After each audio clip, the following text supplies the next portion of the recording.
அன்பிற்குரிய சகோதரர்களே, தாய்மார்களே, இந்த உலகத்திலே நமக்கு ஒரு சிரமம் என்று சொன்னால் நம்முடைய சொந்த பந்தங்கள், நம்முடைய குடும்பங்கள், நம்முடைய ஊர்வாசிகள், நம்முடைய வட்டாரவாசிகள் நமக்கு உறுதுணையாக இருப்பார்கள். ஆனால் மறுமை நாளிலே இந்த சொந்தங்கள் யாரும் நமக்கு பயனளிக்க மாட்டார்கள். குடும்பவியல் மாநாடு என்று போட்டுவிட்டு ஆரம்பித்த உடனேயே சொந்தங்கள் பயனளிக்காது என்று சொல்கிறார்களே என்று நாம் யோசிக்க வேண்டியதில்லை. ஏனென்று சொன்னால் மறுமையில் நாம் எப்படி வாழ்ந்தால் அங்கே சொந்தங்கள் பயனளிக்கும் என்பதையும் திருமறை குர்ஆன் குறிப்பிடுகின்றது. அல்லாஹ் கூறுகின்றான், மறுமை நாள் எப்படிப்பட்ட நாள்? சூரத்துல் லுக்மான் என்ற அத்தியாயத்தில் அல்லாஹ் கூறுகின்றான், யா அய்யுஹன்னாஸ் இத்தகு ரப்பக்கும், மக்களே உங்களை படைத்த இறைவனை நீங்கள் அஞ்சிக் கொள்ளுங்கள். வக்ஷவ் யௌமா, அந்த மறுமை நாளை நீங்கள் பயந்து கொள்ளுங்கள். அந்த நாள் எப்படிப்பட்ட நாள்? லா யஜிசி வாலிதுன் அவ் வலதிஹி வலா மௌலூதுன் ஹுவ ஜாஸின் அவ் வாலிதிஹி ஷையா. அந்த மறுமை நாளிலே எந்த தகப்பனும் தன்னுடைய பிள்ளைக்கு எந்த உதவியும் செய்ய முடியாது. எந்த பிள்ளையும் தன்னுடைய தகப்பனுக்கு எந்த உதவியும் செய்ய முடியாது.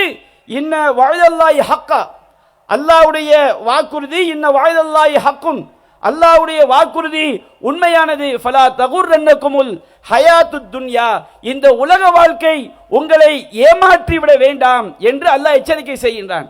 இந்த உலகத்திலே தகப்பனாக, பிள்ளையாக, கணவனாக, மனைவியாக வாழக்கூடிய இந்த குடும்ப வாழ்க்கை உங்களை ஏமாற்றிவிட வேண்டாம்.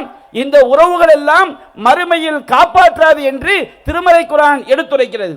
அதுபோன்று அல்லாஹ் ரப்பல் ஆலமீன் சூரத்துல் மஆரிஜ் என்ற அத்தியாயத்திலே கூறுகின்றான், இந்த உலகத்திலே இறைவனுக்கு மாறு செய்து வாழ்ந்தவனுடைய நிலைமை மறுமையில் எப்படி இருக்கும் என்பதை பற்றி அல்லாஹ் குறிப்பிடுகின்றான். வலா யஸ்அலு ஹமீமுன் ஹமீமா, அந்த மறுமை நாளிலே எந்த ஒரு உற்ற நண்பனும் இன்னொரு நண்பனை பற்றி விசாரித்துக் கொள்ள மாட்டார்கள். யுபஸ்ஸரூனஹும், அவர்கள் எடுத்து காட்டப்படுவார்கள்.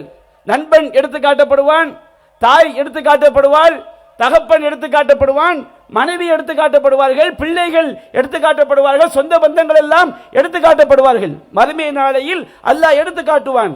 அப்பொழுது இந்த உலகத்திலே இறைவனுக்கு மாறு செய்து வாழ்ந்த அந்த பாவி நினைப்பான், யவத்துல் முஜ்ரிமு லவ் யஃப்தரி மின் அதாபி யௌமைதின் பி பனீஹ் வ ஸாஹிபதிஹி வ அஹி வ ஃபஸீலதிஹி அல்லதி துவி வ மன் ஃபில் அர்லி ஜமீஆ சும்ம யுன்ஜி.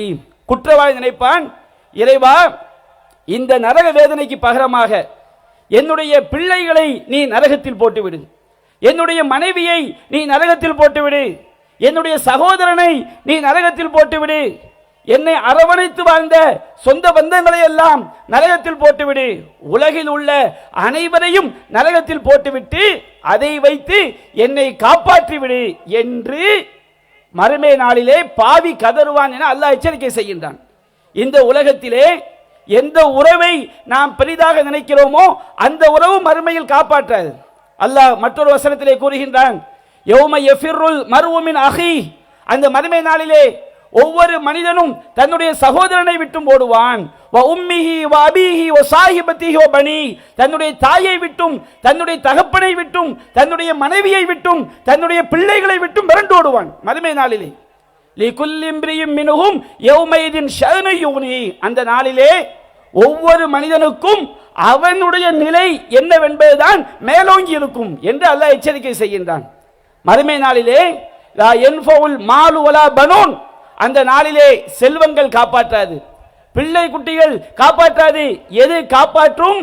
திருமறை குர்ஆன் அல்லாஹ் சொல்கின்றான், இல்லா மன் அத்தல்லாஹ பிகல்பின் சலீம், மறுமை அல்லாஹ்விடம் எவன் அடிபணியக்கூடிய உள்ளத்தோடு சத்திய கொள்கையில் வாழ்ந்து இறைவனிடம் வருகிறார்களோ அவர்கள்தான் வெற்றிக்குரியவர்கள், அவர்கள்தான் மறுமை வேதனையில் தப்பித்துக் கொள்ள முடியும் என்று அல்லாஹ் ரப்பல் ஆலமீன் எச்சரிக்கை செய்கின்றான்.